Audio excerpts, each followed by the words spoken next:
podcast is part of the Sports Social Podcast Network.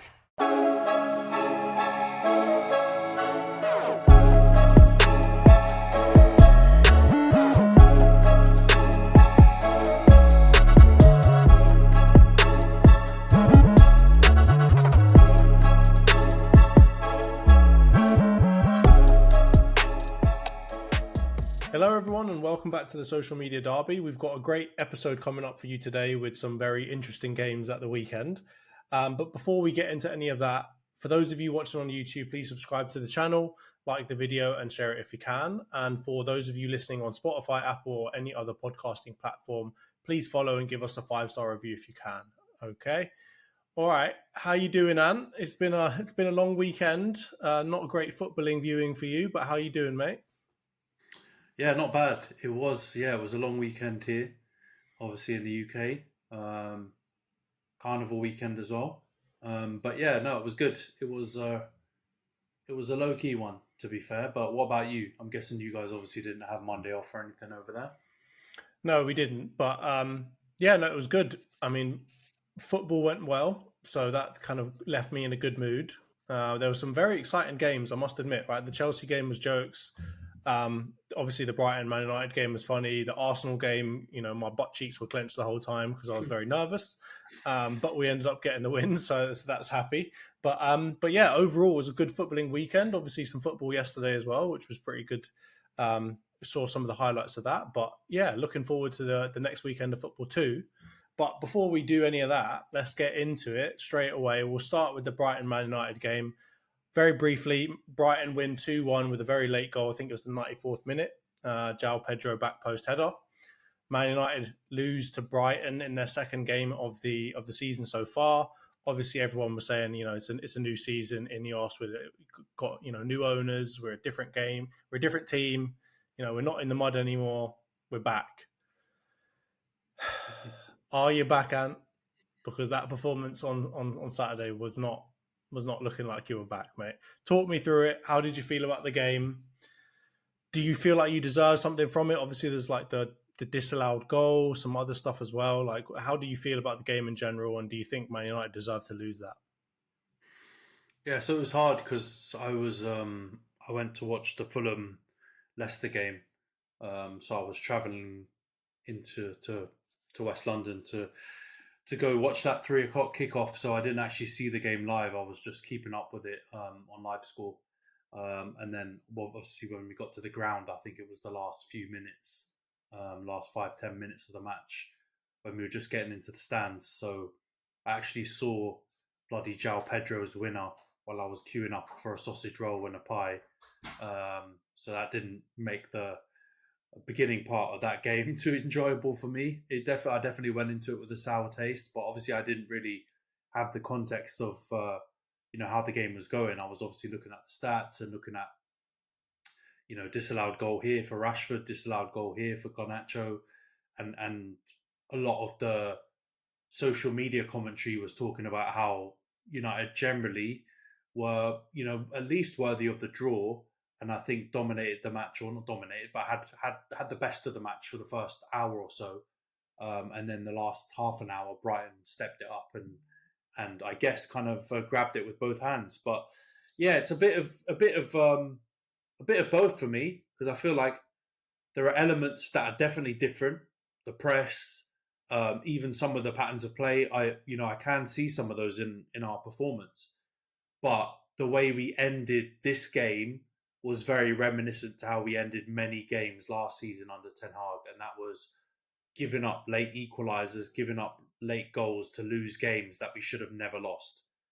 Chelsea, I think, being the greatest one. I think we were winning going into like the 97th minute and managed to lose 4-3 in like 100 minutes or something ridiculous. So I think it's more of the same. So from that perspective, it's disappointing. I saw a stat that under Ten Hag, we've conceded 4 late winners, and that's double what we've conceded in the previous, from 2012 to 2022. We only conceded 2 in that same 10-year period. We've managed to concede 4 under Ten Hag in 2 years and a bit.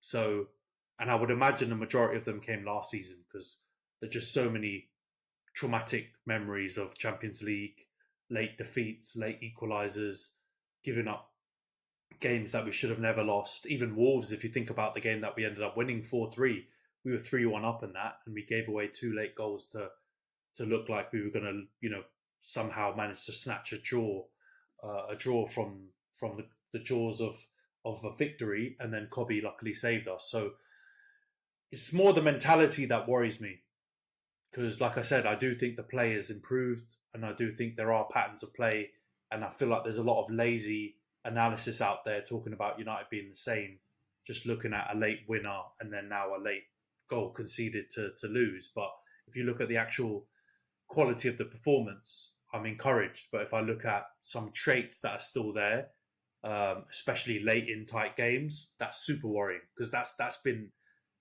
a part of United pre-Ten Hag, like looking like we aren't mentally strong in tough moments. That's basically been a trend all throughout post-Fergie Man United, I could say. Maybe only under Mourinho, I think, there were points where it looked like we had, cojones, as Troy Deeney says. But under all the other managers we've had, I think there's been kind of a soft underbelly. And I believe it gives other teams like the belief that they can score late goals against us. I can think of it happening twice against you guys at the Emirates. And I can think of it happening again, obviously Chelsea, Champions League. So from that perspective, it's really disappointing, man. And it was not the best way to kick off the weekend of football and the long weekend in general, because obviously that 12:30 kickoff, if it's your team, and Liverpool fans will agree with me on this, considering they always get the 12:30, you need your team to win, or at least get a positive result. Otherwise, it really sets your weekend up to be a stinker. But yeah, what did you think of the game, mate? No, I mean, I watched it live. I think it was pretty good for Man United, at least for the first, I'm going to say 50, 55 minutes. You guys were good. I know, obviously, they scored within that time, but generally speaking, you guys were, I'm not going to say dominating, but you had the better of it, right? You looked like you were going to be the ones to go on and win. And then obviously just the goal kind of dampens things a little bit. I think it's honestly not great play from your centre-backs. I'm going to put most of the blame on Maguire. But I even think like Mazraoui gets a little bit like for not really trying to get something on the ball before it goes through in front of goal. And then obviously I don't know there's that much that Martinez can do about it. So I'm not going to blame him too much because he's got two people on him, not really much to do. But I mean, from there, I couldn't see it going Man United's way, even if you were playing better, because I just felt like you don't, similar to what you just said, right? You don't really have that killer instinct that you used to have. And, it was something that I used to hate growing up, because I knew even if we were winning against you or somebody was winning against you, there was a chance that Fergie was going to do something and your team was just going to turn up and get a late goal. And it was just the mentality monsters of Man United that were really dominating the game. And I feel like now it's almost the exact opposite. And you kind of show a little bit of weakness and then you kind of just lose your heads in the last 5-10 minutes. You just lose your heads. Everyone forgets about structure, forgets where they're supposed to be, and you just somehow concede a late goal. And I think the same thing happened here. And you're really unlucky based off of the 2 disallowed goals. Like obviously the first one was a bit fortuitous, right? Because Rashford shoots, he falls over, and it hits one of his feet behind him and goes back in.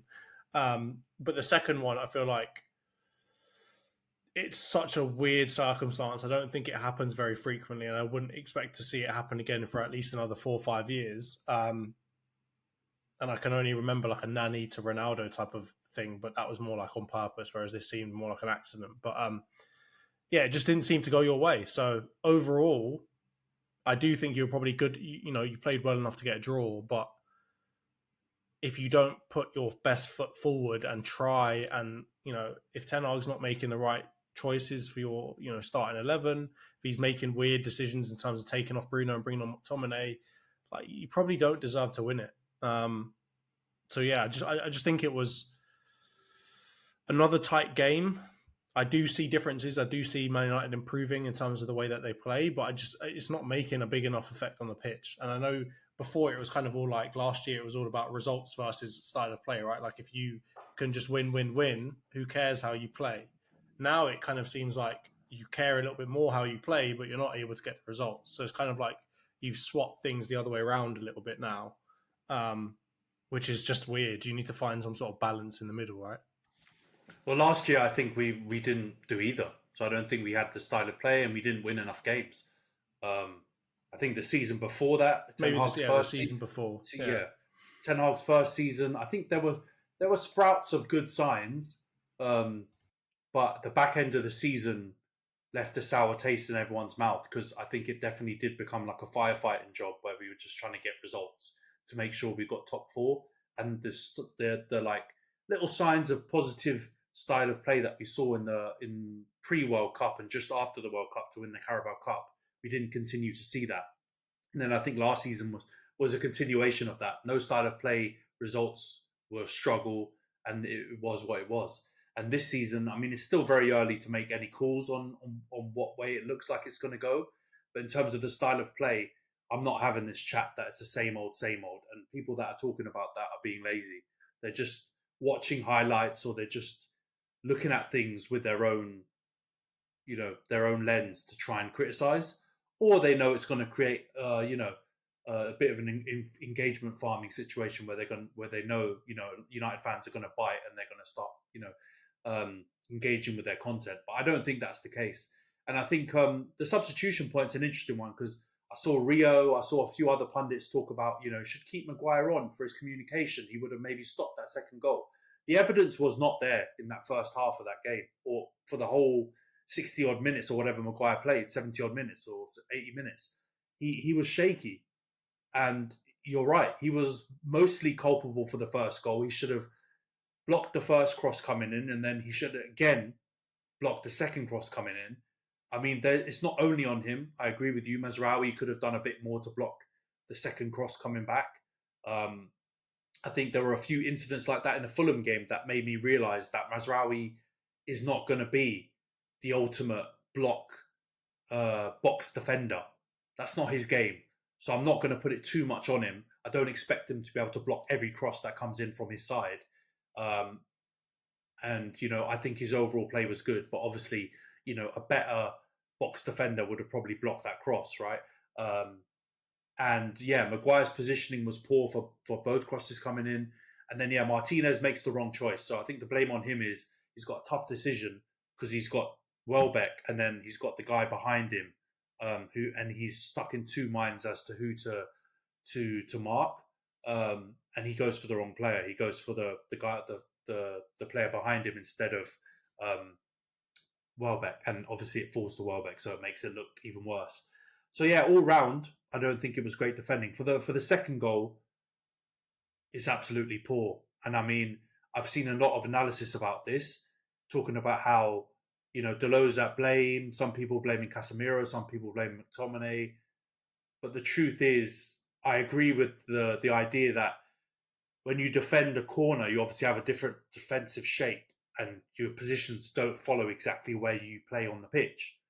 So, and then when the corner's cleared, but not totally cleared, and the ball's about to come back in for another cross, a lot of the time you stay in that same shape, because obviously you don't have time to get back everyone into their match shape. So I don't blame Delo on that. He's obviously been asked to defend the back post from the corner, and then he's obviously going to stay at that post when the ball doesn't get cleared. There's blame for a lot of people. There's blame on Antony for pulling out on the 50-50. There's blame on whoever gets the ball and has a chance to clear it, but bounces it back again for Antony to even have the 50-50 in the first place. And then there's blame on Casemiro and McTominay, who totally vacate their position from the corner. So they go into their match play shape, or almost ready to counter shape, and they completely vacate the back post. So then it looks ridiculous, because you've got Delo on the front post of the cross, but the back post from the corner. You've got Martinez and De Ligt tight, because they're obviously defending closer to where the ball's coming in, and you've got that gaping hole for João Pedro and a couple of other men in the back post who could have all tapped it in. So all round, I think it was poor, and people have got a lot of blame. But I think some of these narratives, Maguire would have organised better and all that stuff, is rubbish. I think one of De Ligt's biggest positive traits is his communication. And I think we'll see that over time when he plays more with Martinez. I'm not going to say he's going to be flawless at all, but I think Maguire proved nothing in that game and in his Man U career to believe he would have taken our defence by the scruff of the neck and stopped the second goal. He literally didn't do it for the first one, so why would he have done it for the second one? I think there are a lot of pundits twerking for Maguire right now, and it stinks. For the disallowed goals, Rashford was just being caught offside all the time. I don't think he played super poorly on the ball, but what the hell? Can you not read the line, bro? You're not a youth player. Get your ass in fucking onside, mate. It was driving me up the wall when I watched back the game because I was like, Alan Shearer, for once, I agreed with his analysis. Normally, I think he's talking out of his ass, but this time I feel like he was fair. Rashford is too old to be making these stupid mistakes. He needs to keep himself on side, and if he did, we would have had that goal, and he probably would have had a bunch of other chances. I get some of his frustration. People don't look to play that ball to him first time, but my God, man, keep yourself on side.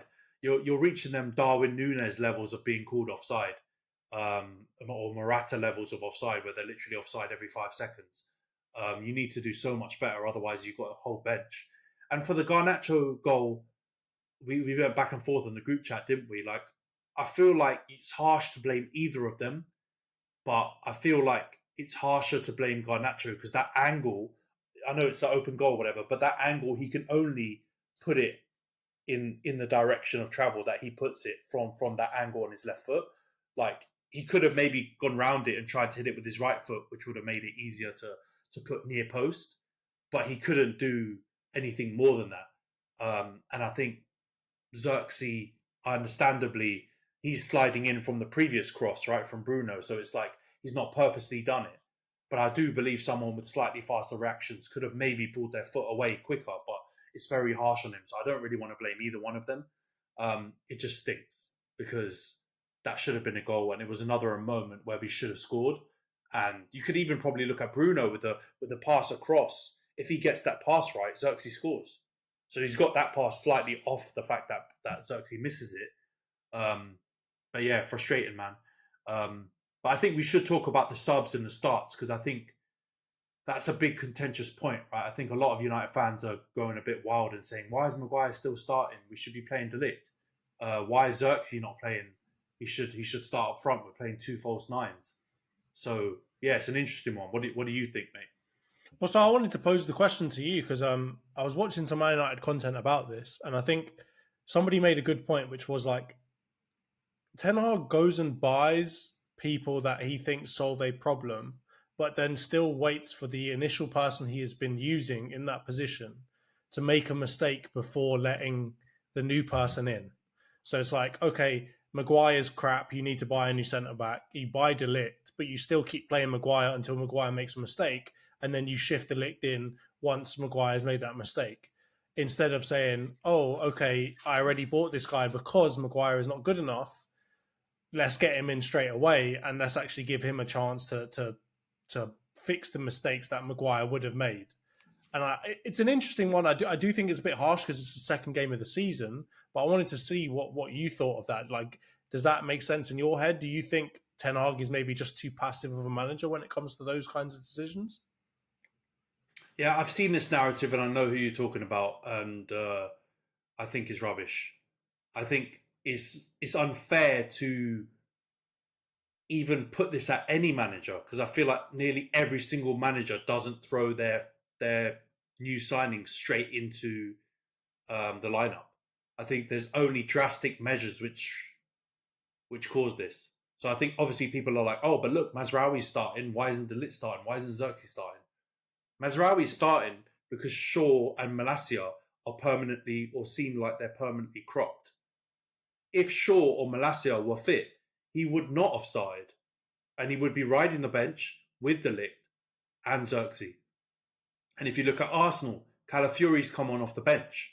I know you guys have got a much better defence and people might point towards that reasoning, but nearly every single time you guys make a signing, they don't go straight into the lineup. Maybe Rice did. But again, that was probably forced because I think Partey was injured at the time. So, you know, it also depends on how much time they've spent with the squad, right? I think De Ligt was a pretty late signing in the transfer window, so he probably has not spent a lot of time with you. I think it'd be different if you'd bought him right at the beginning and he had a whole preseason with you. I feel like maybe there would be somewhat of a difference. Maybe you would start. But that kind of leads me to Xerxes. Like, why isn't Xerxes starting, right? Like, Højlund's not playing. You're choosing to play Bruno as like a false, like a false nine with Mount behind him. And it's not really working as well as it could do. Like, why not start Xerxes after that first game where he scores a great goal? And even if he does get, caught offside in this game, he's still doing the things that you want from a striker, which is try and get on the end of a cross, which is, I think, something we've all complained about Rashford and about other strikers in the past. So I guess the question is, if you move away from De Ligt, why isn't Xerxes starting? What I just said doesn't only apply to De Ligt and Mazraoui, it applies to Xerxes as well. Xerxes, even though the transfer was confirmed earlier than De Ligt and Mazraoui, he was literally at the Euros and came back from holiday like a week earlier than those guys who were just signed. So I think the reason it's impatience, and it's because we didn't win that last game and the Fulham game wasn't comprehensive. If we'd have won both of those games, no United fans with their big fan channels would be whinging about this. None of them. They would not say a peep. They would literally be, oh yeah, we're excited to see them play. They're just being bedded in. This is the right thing to do. You don't want to throw them in there. Because things have been a bit bumpy in terms of the results, or not been as smooth as maybe fans would want, they're losing their heads. And I think it's a ridiculous ask. I understand. Højlund's been injured, so some people could look at that situation as similar to the Mazraoui one, but it's not really, because Højlund was injured for a lot of last season. Martial was injured for a lot of last season, and we played Bruno in the false nine many times. So it's not like he's creating some weird formation change that we've never done before. It was one that was implemented. And from a performance perspective, I don't think we played badly with that formation and with those players. I actually think Mount's been decent off the ball. He needs to improve on the ball. And Bruno's been decent again. I know he didn't play well in this game, but I thought he was pretty good in the Fulham game. I feel like generally his form back end of last season, when he was again playing the same thing, don't forget, back end of last season, Højlund was riding bench too, and we were playing a false nine. I know Mount wasn't the 10 at the time, but we were playing false nine with Bruno. Like, he was playing really well. So I get it. We want to see our new signings, especially if like Xerxes scores a winner in the game before. And I understand. There's frustration and impatience, but I don't think this is something to point at Ten Hag and say he's passive, or say anything personal about Ten Hag about this kind of stuff. 99% of managers do this with their signings, and you just said it, especially in circumstances where they've been signed late. We did the same thing with. I've seen that the Goldbridge stuff about talking about this, and he brings up Casemiro last season too. When was Casemiro signed? After game week 3, after game week 2, when we lost 2 games. So he had no preseason, and he was coming into a team that played like completely different style to Real Madrid, in a different pace and everything like that. Like, just come on, guys. Like, you use your brain. Like, it's not being done because he's passive. It's being done because these players haven't had a chance, like you said, to, number one, train and play with the team and get used to their teammates in a new league, which is completely different than the leagues they've been playing in. None of those 3 signings played in the Prem. It might be different, and I reckon it is different if you buy a Rice from West Ham. He's got nothing to get used to really, other than maybe style of play, but he knows the tempo, he knows the opponents, he knows what to expect. These 3 guys don't know what to expect, and that's why I feel like Mazraoui deserves probably a bit more credit, because he's come into it like cold and he's done pretty well. So yeah, I don't add anything to that. I do hope we do see them in the starting lineup very soon, but I'm not going to hammer it for 2 games. If this is like 6, 7, 8 games in the season, we can revisit this, and I think my reaction will be different. But after 2 or 3 games, I'm chill about it. All right. I get that. That makes sense. I think we'll move on now. I think we'll see you've got a very hard game next week, so we'll talk about that a little bit later with the previews and whether you think, who you think will start for that one. But let's get on to the Arsenal segment then. A lot of chat beforehand. Obviously Yardman and Don Robbie just got the internet going crazy about this whole Unai versus Arteta stuff. So this was a big game for us. And as I said before, I was very nervous while watching this one and before it. So very happy to say we ended up winning 2-0. A goal from Trossard and a goal from old Chargy. But I will say it was a very, very eventful game, and we definitely could have conceded at least one goal in that game. Watkins, big player in my FBL. I'm happy he didn't, but he had two very, very good chances to score. One of them Raya does well, but still he should be scoring those. So we end up getting away with the clean sheet, but really could have been different. I think, from my point of view, I will get onto you in a minute, Anne, but I think generally speaking, it was a ruthless performance. It was not a very good performance, in my opinion. I think first half we were very good on the ball, but they were pressing us really, really well. They were pressing us all together as a front line. And Leon Bailey particularly was pressing really, really well with pace, pushing on Gabriel. He ends up being the reason why Gabriel makes the mistake, and the ball ends up going to Watkins, who puts it wide. And they were doing that to us constantly, right? Like we would get the ball, try and play it around, try and maybe slow down the tempo, and they would just press as a unit, all in one go, almost instantly, and be within about, a meter of each of our players so quickly that we didn't really know what to do with it. And I saw, on Saliba's face a couple of times, on Gabriel's face, a lot of our defenders were getting a bit frustrated by the way that they were doing that. And even though we had a lot of the ball in the first half, we weren't really doing too much with it. And this was kind of my issue, is that we didn't really have too many shots on goal or any big chances to really talk about in that first half, because, we just weren't able to get that last pass. We were getting a couple of good, little, those little kind of right angle passes that Odegaard does here and there, but we weren't really able to create anything of substance.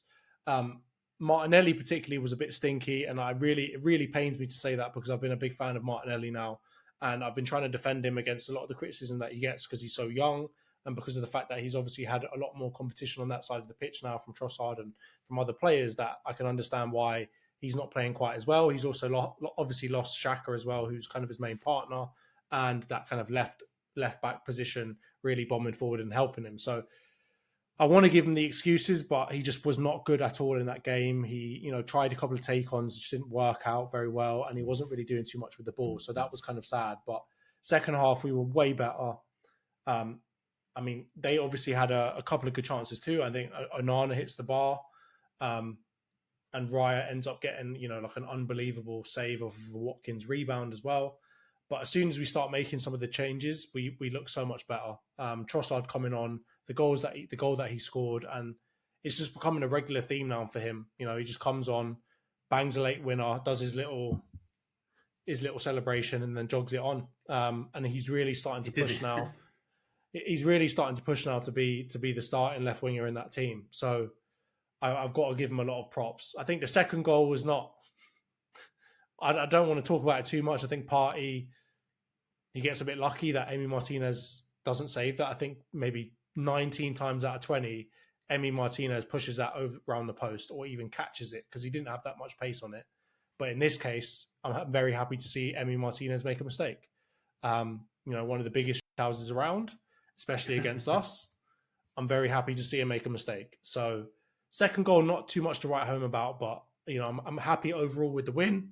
I know some people are going to be saying, Villa bottled it, and that they should be doing better, and that they should have won that game. If they scored first, the game would have been so different. But I want everyone to remember last season we did this to them, right? Like they did this to us last season. Now we're doing it to them.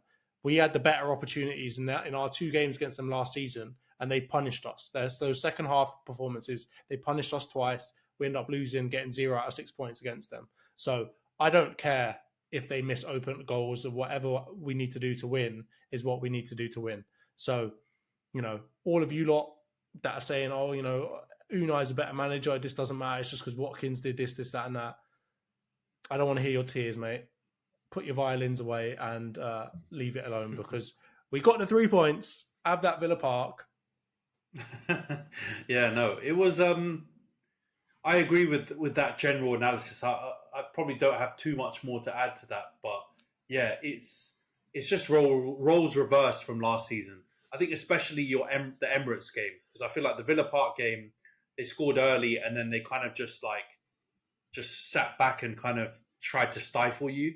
So I just feel like they did a better job than you did to try and score in that game. So that one's more of a I don't know about that one.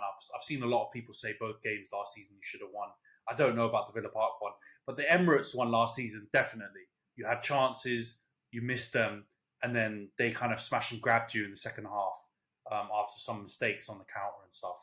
And I feel like this game, I wouldn't say you were on the counter. I still think they were on the counter, but they had the big clear-cut chances, and they had the biggest chances. So I think the XG on their two chances are probably more than all of your XG that you had the whole match.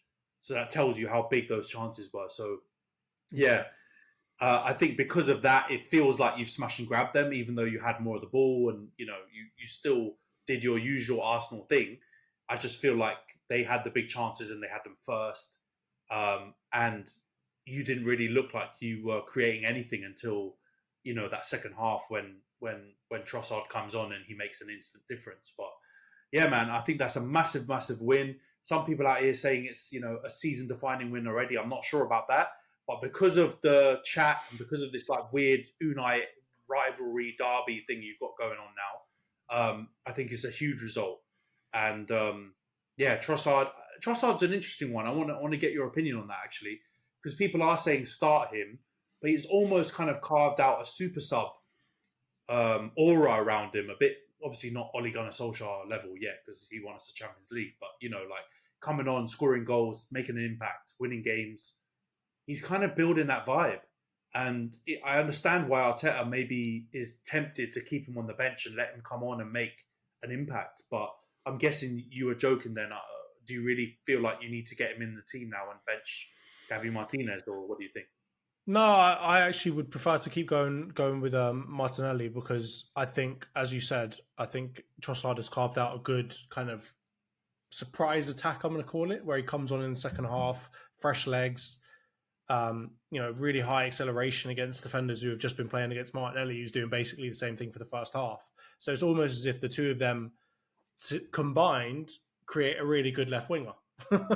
And by splitting them up, I've seen, Trossard starting for us before. He does tend to fade. And the issue that we've got with that is that if he doesn't get success, or he doesn't see success in the first, let's say 15, 20 minutes of being on the ball, you're not really going to get anything new out of him. He's not going to, do anything too crazy afterwards.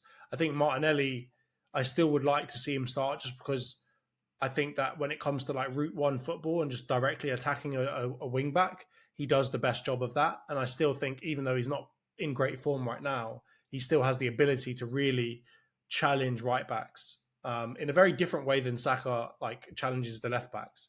And I think that kind of variety that we show is really good. And having Trossard to come on in the 50th, 60th minute, I think just really, in this case, for example, where we're, 0-0 with a team and probably should be losing, it just comes on to show okay, we have another dimension to us. We can go, one step up now.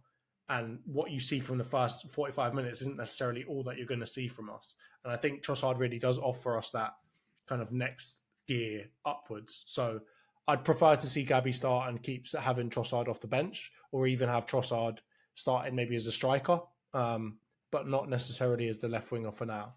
But overall, he is making somewhat of a habit of this now, and I love to see it, because efficiency, he doesn't need to be on the pitch for very long and he's still scoring. But anyway, let's talk a little bit about one thing I want to talk about. You put it in the group chat. You said Rice and Partey were getting rinsed by old Morgan Rogers.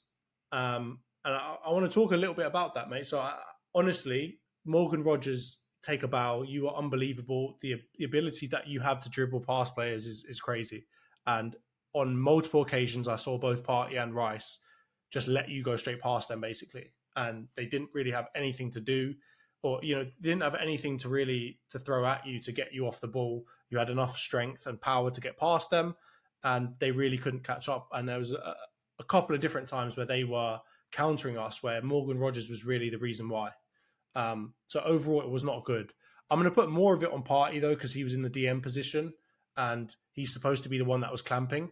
And something that's really infuriating me, right, is it wasn't just Partey that did this. On the counter, we're in like a duel with a player, and then we just like kick out and fall on the ground and let them run past us instead of continuing to duel and at least try and jostle them off the ball. But we would like jostle them for 5 seconds. They would get a little bit of it, like maybe, 15 centimeters ahead of us. And then we would just like try some and fail some tackle and fall on the ground. And then he's unmarked, not contested, running forward ahead of us. And they've got like a 4-on-3. And that is really bothering me. So if Partey does that again, I'm going to be absolutely livid because he's supposed to be a defensive midfielder who's strong. He shouldn't be falling over 5 seconds into a duel. I don't care if you lose the duel, but at least like hack him down, at least put some pressure on him to try and get him to mess up the pass. Don't just like basically put in a tackle is not going to work and he is still going to be running forward. You may as well just give up and run off the pitch. So seeing that was infuriating. I'm not sure what you made of it, but that was honestly poor defending from us. Yeah, I think it's a bit of both. I think definitely Morgan Rogers needs to take a bow. It's always interesting when you see it like a player who has a little bit of buzz around them and then you see them do something that you didn't expect. And with Morgan Rogers, I thought he was very much like a tricky, inverted left winger cutting into the right on his right foot and, doing what we see a lot from, inverted wingers and forwards these days. But it's almost like Moussa Dembele from Tottenhamish, where he was, originally classed as a striker. And then he suddenly got shifted position, and you found out that he's got the unbelievable ability to carry the ball and shrug players off and just drive with it. And that's kind of who you've reminded me of. Not in terms of like running style and visually or anything like that, but just with that ability to grab the ball, dribble with it, and players all just bouncing off him because they can't, stop him from driving with the ball.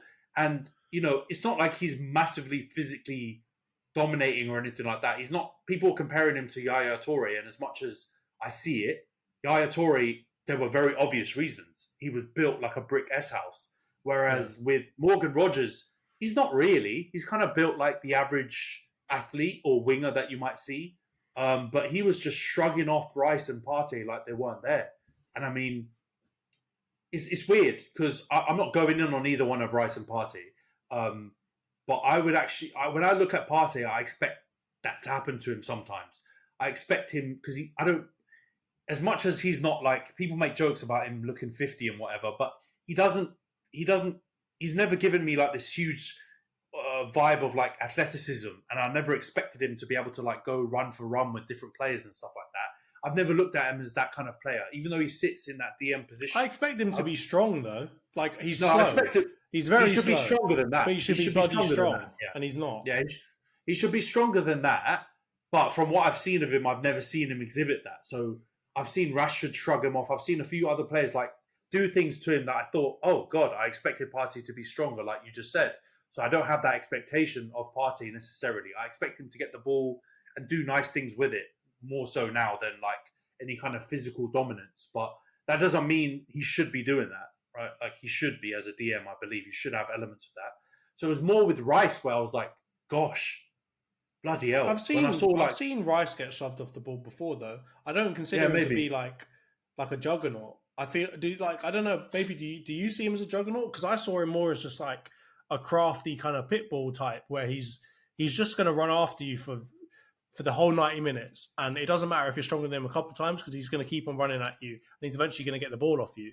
But in this game, like he would run at Morgan Rogers, but Morgan Rogers had big enough strides to just get past him and but get into somebody else's zone where like Rice doesn't need to be there anymore. And that was the thing that was really annoying me is that he was doing this kind of Bellingham-esque, like just like takes 4 strides and he's suddenly at the bloody 18-yard box. And I'm like, how did he get there all of a sudden? And Partey's going flying that way. Rice is like trying to run after him. It looked like it was literally kids playing against a fully grown man.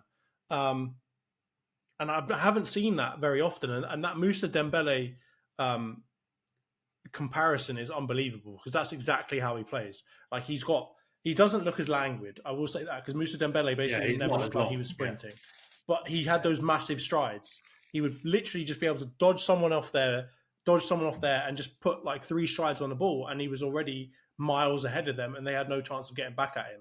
And Morgan Rogers had that exact effect on us, and I was bricking it for Saliba and Gabriel, because I kept on seeing Morgan Rogers like literally running at the 2 of them, and them looking left and right to see who's next to them, and I was so worried that they were going to absolutely get done over, but they didn't in the end, luckily.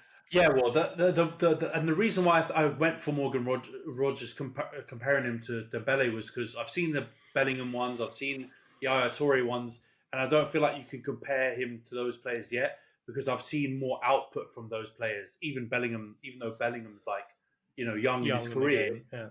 Last season, you saw enough output to be like, oh, he can do those things, and then something comes from it. A goal comes from it, an assist comes from it. Whereas obviously I think Morgan Rogers got a bit unlucky in this game, maybe, because Watkins should score. But you need to see that end product from him before I like move to that level of comparison.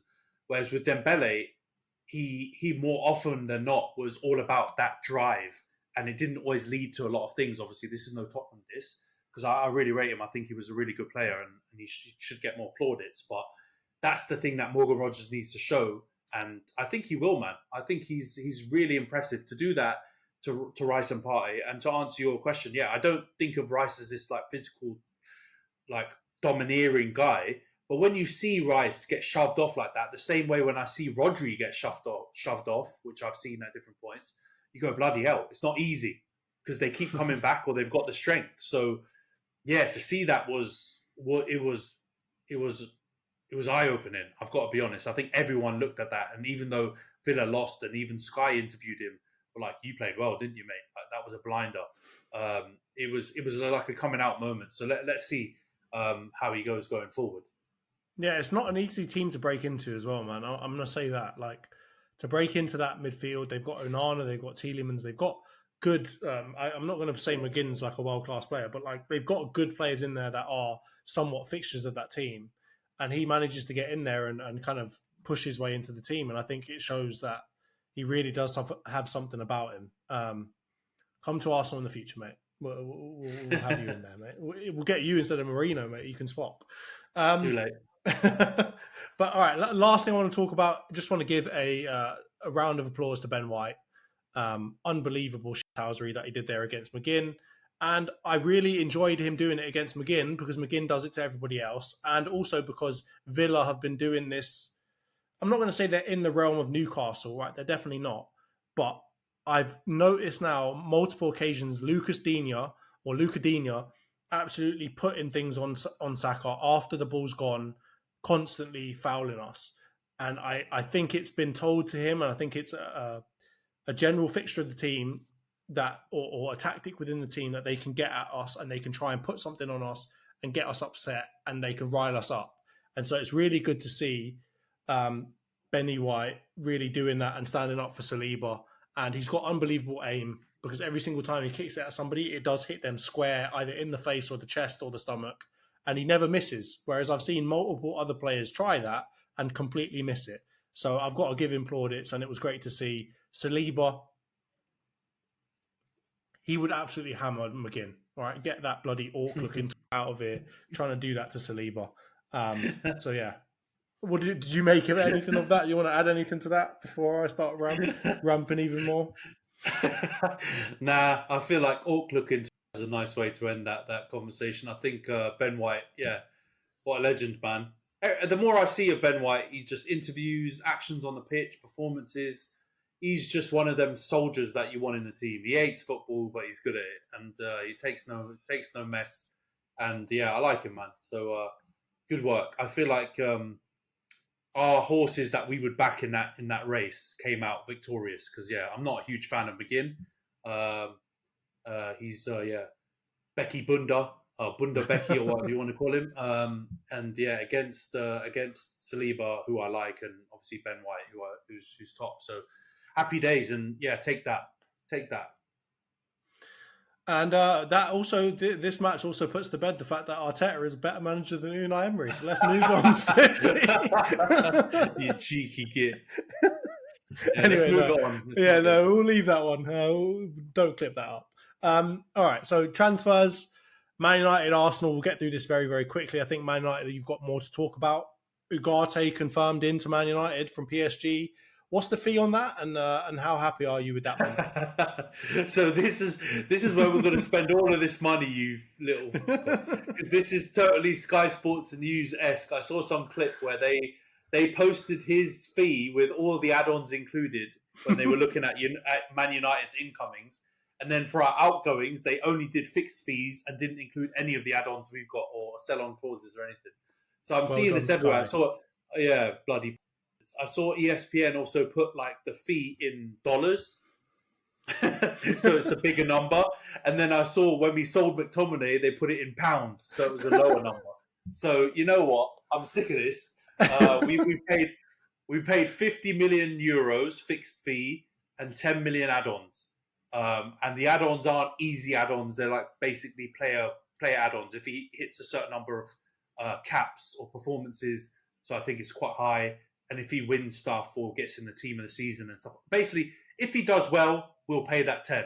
If he doesn't if he does average to poor, it's going to be 50 million. So I don't think that's a bad fee, because I've seen other idiots online saying, "Oh, PSG wanted 60 million euros, they got 60 million euros." No, mate, they wanted 70 million euros, which is what they paid before, which was 60 plus 10 or whatever to Sporting when they got him. And they wanted that back. And we told them to jog on. And in the end, we did 50 plus 10. And they wanted 60 up front. And we did 50 plus 10. So I'm not mad at it. I like the transfer. I see some people out there calling him a bum and stuff like that. And sometimes, you know what, mate? I'm going to call this out. I think some people are just style over substance. And they judge a player purely on appearance. Because if he was Brazilian, you know, like a Samba Brazilian kind of looking guy, or if he was, you know, I don't know, more P&P like an Amadou Onana, or if he was like Spanish, like, I don't know, David Silva, or even like a Zubamendi or something that people have been raving about, they would love him. But because he's a little short Uruguayan guy who sticks it about and tackles people and does like some of the ugly stuff, suddenly he's a bum. So yeah, I don't like it. It's like when we get into like the Maddison, Bruno, Odegaard chat. Like, people that pick Maddison don't know ball.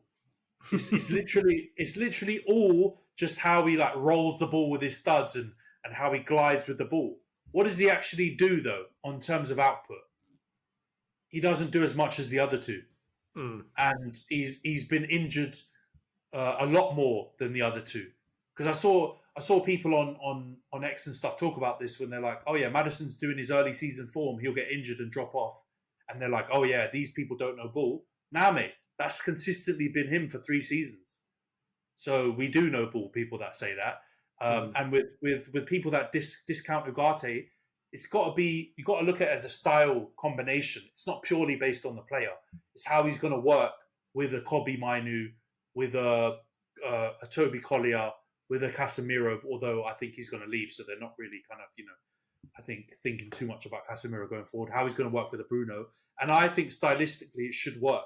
So I'm happy about it, man. Fee's good. But yeah, I'm going to be on the media outlets and all these dopey fans that keep doing this price thing. Because now it's funny, isn't it? Because Chiesa, Liverpool trying to get him for 15 million. Yeah. Oh, 15 million. That's so cheap for someone who's been like cruciates have all been tattered and all this kind of stuff. And basically Juve are trying to, like, you know, stick him on a plane or on their own cost for the last month and a half. But if we did that signing, it would be, that, you know, Ineos are idiots now. Look at them. Typical Glazers buying a crocked player. Nah, man. These narratives are not going to run. I'm happy. Get Ugarte in. Happy with it. Double happy McTominay gone, because we can run through this real quickly. Happy with McTominay. Happy with the fee. Happy he's leaving the league, because he'd be definitely one of those players that would come back like Welbeck and haunt us if you sold him to Fulham or something like that. Hannibal, I'm happy with that sale. We got our money back on him to Burnley, and we've got a sell on. So we'll get more money back from that. Before I wanted to keep him, but looking at how we're trying to mould the team, I'm happy with that sale. Palestri to Panathinaikos, I feel like we could have got more money, but I think we negotiated that down based on having a higher sell-on. I think we've almost got 50% on his sell-on. So we'll get more money, loads more money back on off the back of that if everything goes well, touch wood. So no, I'm happy with the United moves, man. I do secretly hope we go and get Amrabat too, which I don't think will happen because I feel like we need another player in there to be able to come in with legs. And I think the fee will be cheap. So I've still got a little bit of hope that we go and get Amrabat in the last knockings of the window. And then I feel like I'm midfield, I'd feel a lot more comfortable with it. But yeah, that's my views on United. I'm guessing you're just going to take the piss out of the fee, right? No. I'm fine with you guys say fee. I think that's totally fine. I do want to say though, that whole we've only got 50 million to spend at the beginning of the season was complete rope-a-dope, and you lot are absolutely lying out of the you are lying. Yeah, and we should. You are liars. You are a liar. No, we should. And no, but look. So this is the S-housery of that Sky thing, right? We've spent 200 million if you include all the add-ons, right? We've got in 110 or 105 million if you include again all the add-ons. So our net spend is about 100. And that's still with the idea that we might sell Sancho or get an obligation to buy that will bring in 40 million or something like that.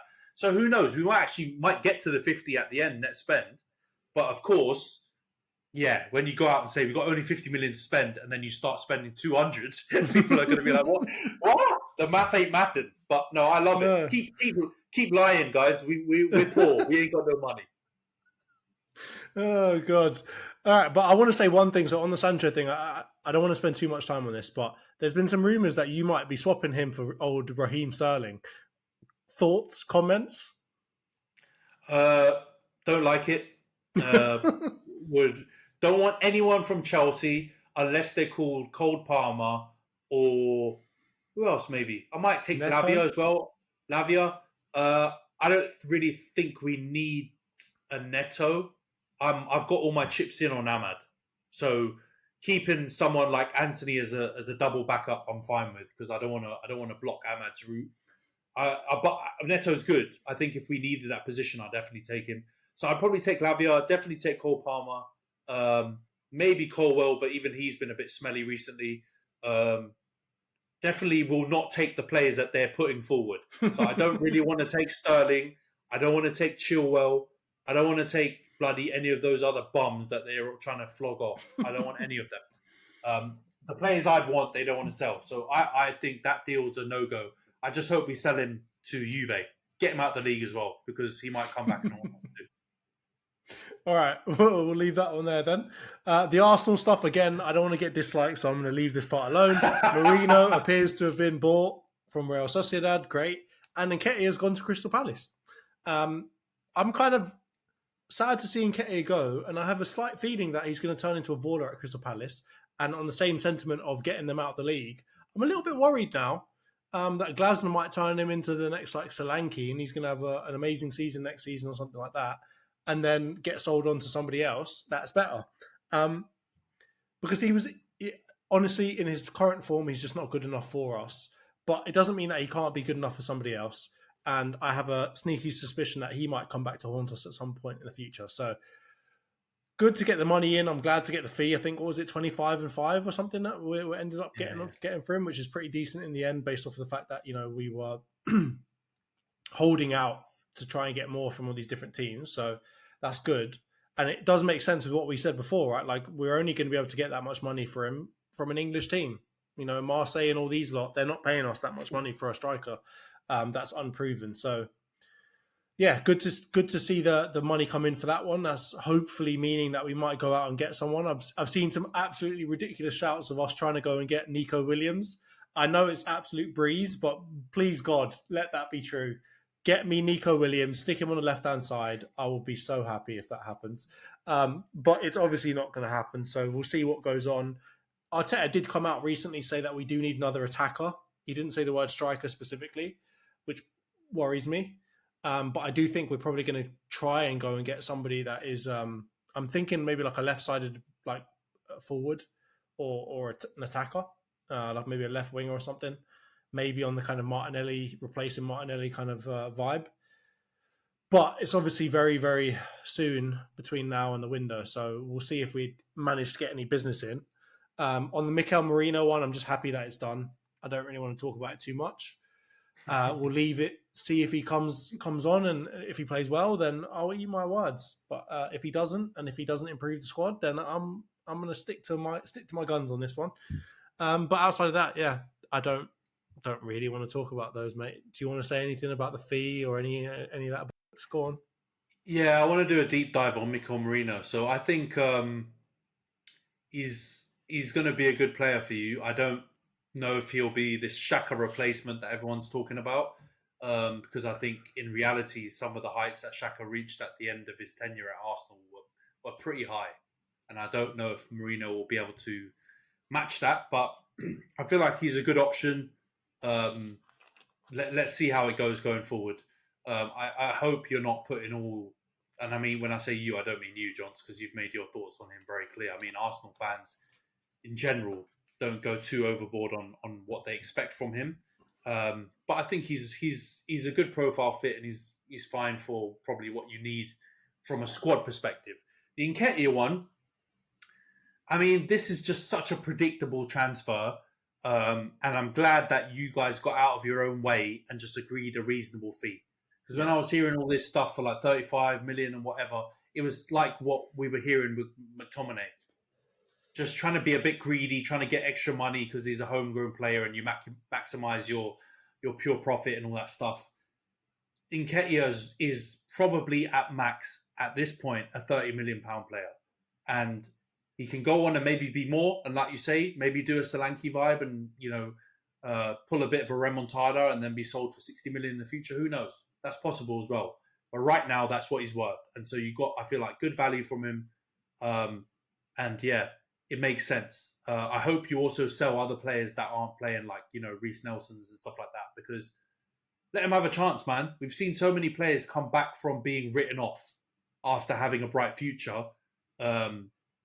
I feel like this idea to stick around at your boyhood club if you're not getting minutes doesn't make sense. Go out and play, man. And if you're lucky enough to get an opportunity to do that in the Prem as well, like Nketiah is getting, like Nelson's been linked with Leicester and stuff like that, go and do it. And, your career's short. So if I was an Arsenal fan, I'd be happy with those. Yes, the big thing is now, can you get someone in the last 3 days in that attack? Because you definitely need some cover. Jesus is injured again, as he always is. He's your striking Luke Shaw. He's always injured. So you've got to get some cover in there, because just Havertz, Trossard, Martinelli, and Saka is not enough. You've obviously loaned out Fabio Vieira, so you don't have him anymore either. So maybe he is going to keep Nelson just because he's loaning and selling other players, but it would be unfair on Nelson. I feel like you need to go and get a player. You need to get your head out of the sky when you're thinking about Nico Williams, right? For Arsenal fans, this is like Mbappe when you thought, oh yeah, maybe we can sneak in, but no. Don't do the Liverpool thing. Don't do this thing where you start because you're playing well, go real unrealistic. Man turned down Barcelona to play with his best pal. He's not going to Arsenal. He's staying at Bilbao, and unless something massive happens, he won't leave, I reckon. And if he does, he'll probably go Barca. I don't reckon he'll come to England. So be realistic. Go and get someone who, if I was Arsenal, I'd go and get someone to cover Saka more so than the Martinelli and Trossard position. As much as I know people are on Martinelli, who, by the way, I accidentally called Martinez earlier, by the way. Gabby Martinez. Gabby Martinez, yeah. That's like empty cabernet, isn't it? I think you need someone to cover Saka, especially now that Vieira's gone. Even though I don't think he was a good cover, I think you need a left footer to cover for Saka.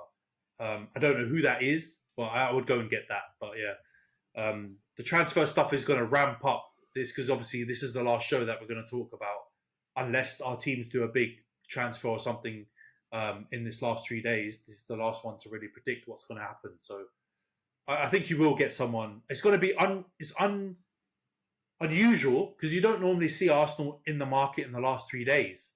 It's the same with Liverpool. You don't normally see them doing it either. But I think that's what's going to happen this season. I think you guys are both going to be very active in the last few days. Let's see how it goes. Maybe you guys get Sterling. Oh, no. I've seen Don Robbie talking about that. Oh, yeah, we take him if his wages were lower. No. All right. And that's not saying that he's a terrible player. He's a good player. I think he is good. But if personality fit doesn't make sense to me. And I've seen Arteta come out and say he's a great player and all that. I hope he's just doing the Pep rinky-dinky stuff, saying, oh, he's such a lovely player and we're never going to be able to replace him. And then just, no, I don't want him in the background. I hope that is what he's doing, because I really don't want to see Raheem Sterling come to our club. It wouldn't make sense to me. Profile-wise, it just doesn't make any sense. So I don't think he's going to want to play backup. He's not going to want to take a massive wage cut, none of that stuff. So it just doesn't make any sense. And if we're buying him to start, then it makes even less sense. So yeah, anyway. Let's get on to the... No, I know, but I don't care. Game week 2 or game week 3 preview. Man United have got an absolute stinker of a game. Old Trafford, you're playing against Liverpool. Arsenal have got Brighton at home. We'll start with Man United versus Liverpool.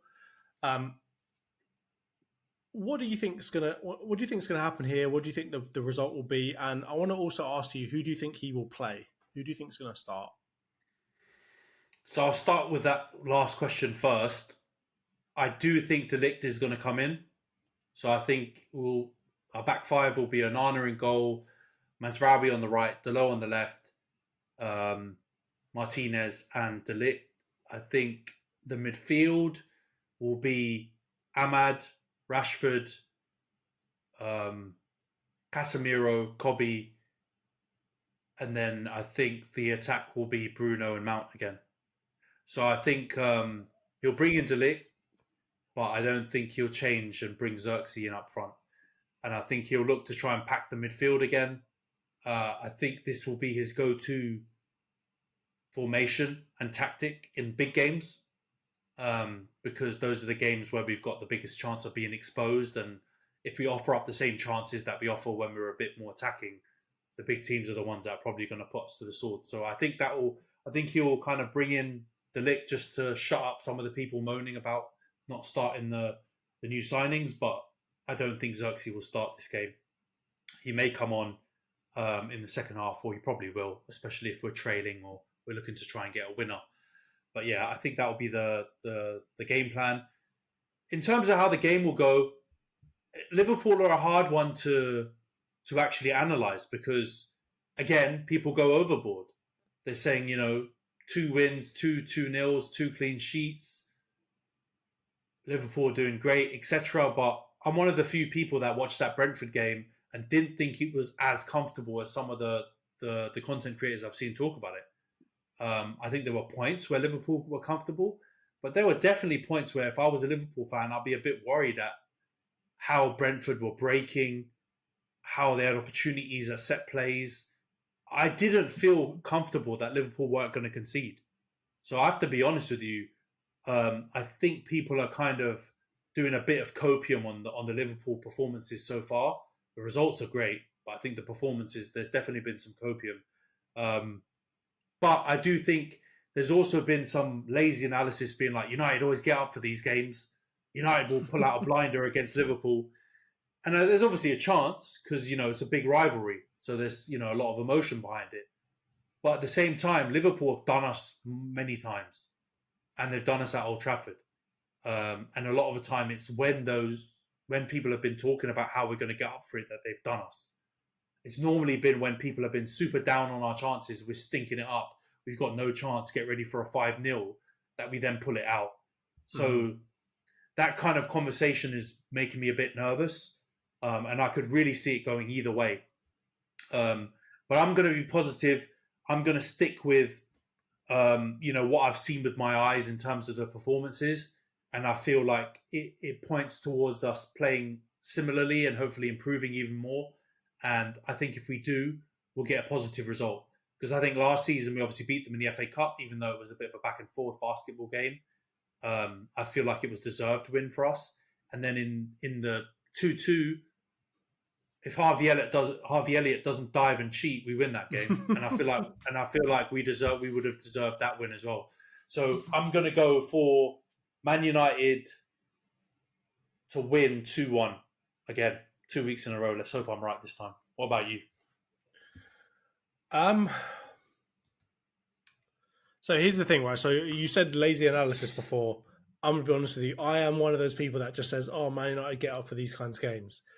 But I will say that my feeling about that is typically that there's stylistically something about you that makes you play well against controlling possession-based teams like City or Arsenal.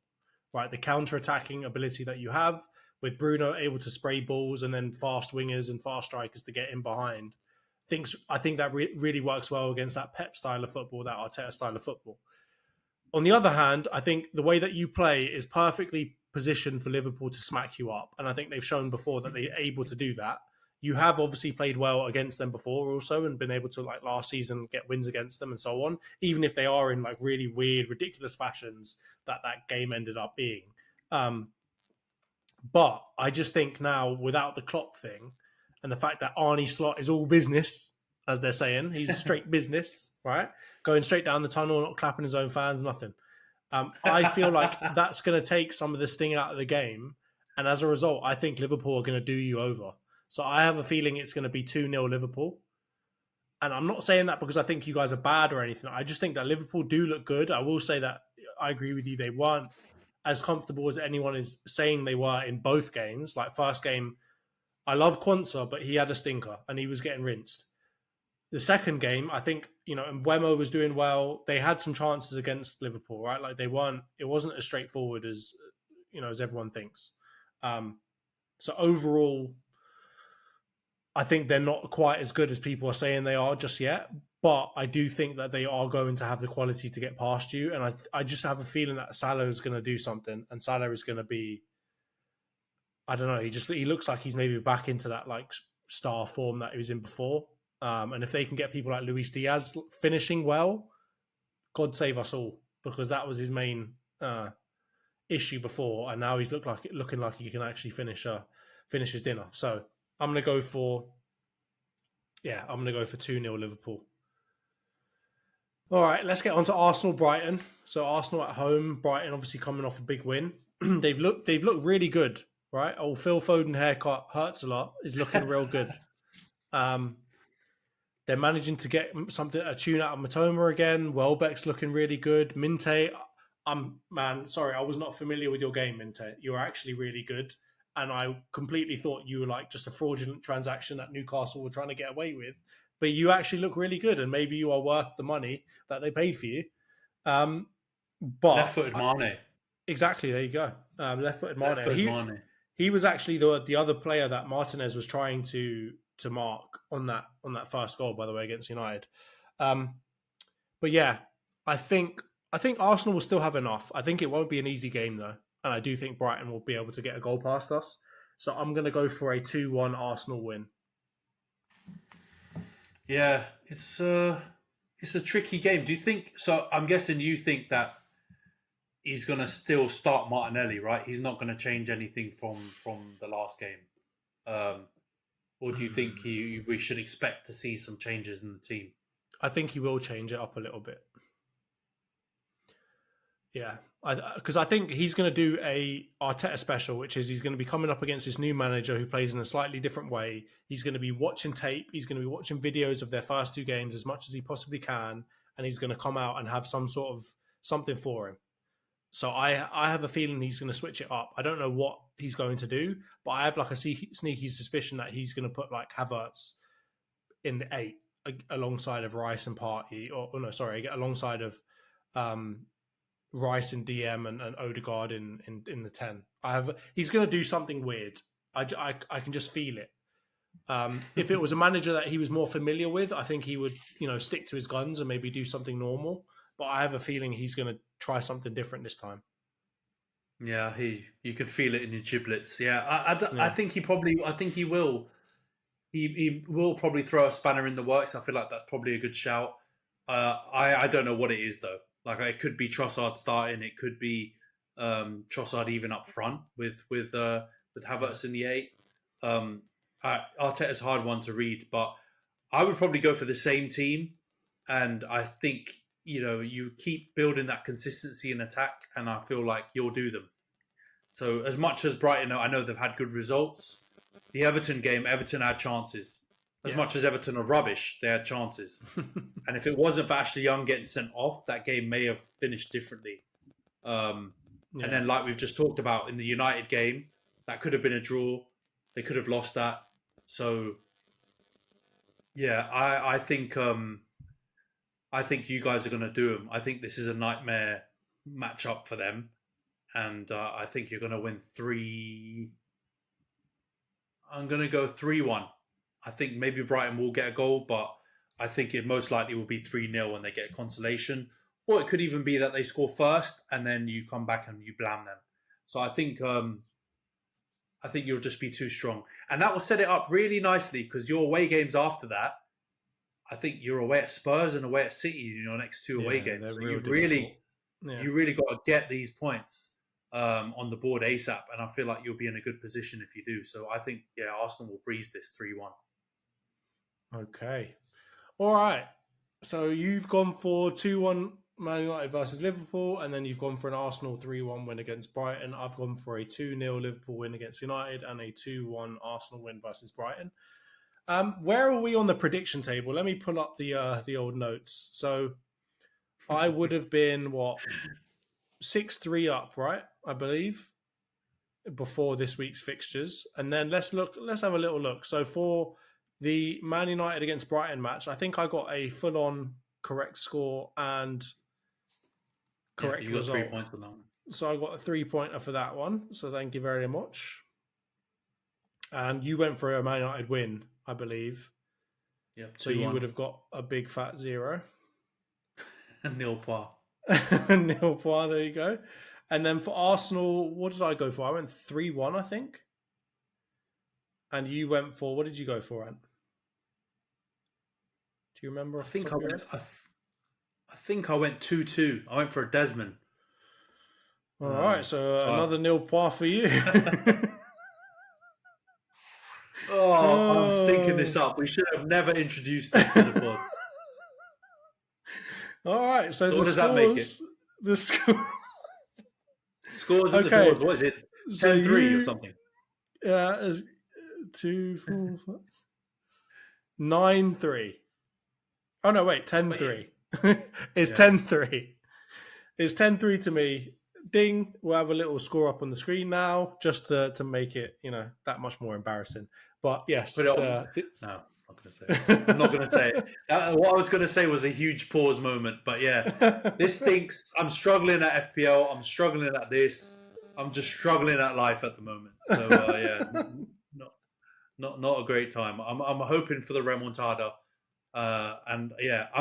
What you're not going to see is me or Johns copy each other's scores like I see on some other content creators when things get a bit sticky and people need to try and, find little ways around it. They often copy each other, but there's no point in that. We've got to go with what we feel, and I'm willing to take the L if, as has been the case so far, I've been smelling it up. Don't worry, it's a long season yet, mate. You've got plenty of games to catch up in both FPL and in this. Don't worry about it.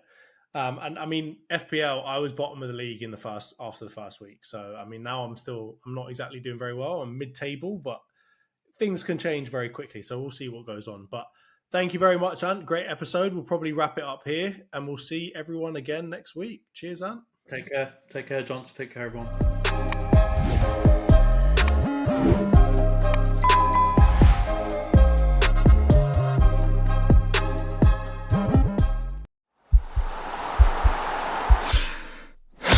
This podcast is part of the Sports Social Podcast Network.